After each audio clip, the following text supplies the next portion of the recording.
कहानी की शुरुआत एक म्यूजिक शो से होती है जहाँ की एक सिंगर स्टेज पर परफॉर्म कर रहा था कि तभी शो का डायरेक्टर स्टूडियो से रिकॉर्ड करते हुए नोटिस करता है कि अचानक से स्टेज पर कोई अजीब सा आदमी चढ़ गया।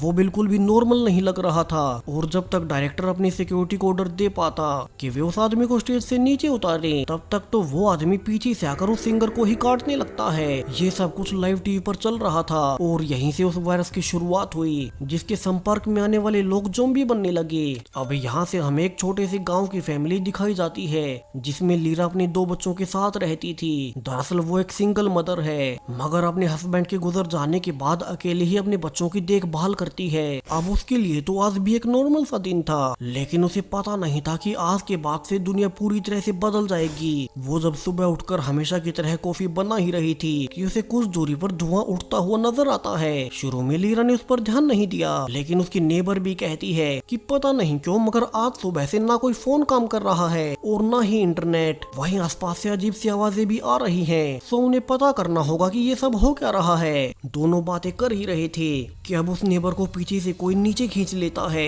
लीरा को उसकी दर्द में चिल्लाने की आवाजें भी आ रही थी और वो जल्दी से देखने भागती है कि उसकी पड़ोसी को हुआ क्या। लीरा अपनी बाउंड्री के ऊपर से देखती है कि अब उस नेबर का पति ही उसे बुरी तरह से काट रहा है। वो अब तक एक ज़ॉम्बी बन चुका था। लीरा इस शौक से उबर पाती इसके पहले ही वो अब उसके बालों को भी पकड़कर उसे काटने की कोशिश करने लगता है। हालांकि लीरा की अच्छी किस्मत कि उसके बालों के टूटने से वो उसकी पहुंच से छूट गई थी। वो डरकर अपने घर भागती है और पहले अपने बच्चों को सोता देख जल्दी से पुलिस को फोन करने लगती है कि उनके पड़ोसी को पता नहीं क्या हो गया जो उसने पहले अपनी पत्नी को काटा और अब उनके ऊपर अटैक कर रहा है। लेकिन फोन तो सुबह से ही बंद पड़े थे। लीरा किसी से भी कोई भी कांटेक्ट नहीं कर सकती कि तभी वो देखती है कि उसका पड़ोसी जो कि अब तक ज़ॉम्बी बन चुका था वो उसके घर में घुस आया है। हालांकि वो काफी ही स्लो था सो लीरा डरते हुए उसे धक्का देकर रेलिंग से गिरा देती है। एक रेलिंग तो ज़ॉम्बी के आर पार तक निकल गई थी यानी वो कम से कम अब हिल नहीं पाएगा। ऊपर से अब तक लीरा की बेटी भी उठकर सब कुछ सहमी हुई देख रही थी। लीरा को पता था कि वे यहाँ सेफ नहीं।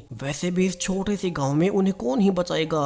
तो वो अपने दोनों बच्चों को उठाकर गाड़ी से इस गांव से निकलने का फैसला करती है। रास्ते की सीढ़ियों में वो ज़ॉम्बी अभी भी पड़ा हुआ था तो वो अपने बच्चों की आंखों को कवर कर किसी तरह से उन्हें नीचे उतारती है। हालांकि वो जल्दबाजी में अपने पेट को साथ ले जाना भूल गई थी। वो जल्दी जल्दी से बच्चों को गाड़ी में बैठाकर निकलने लगती है। वहीं उनकी गाड़ी की आवाज से आसपास के सारे ही ज़ॉम्बीज उन्हें नोटिस कर लेते हैं यानी कि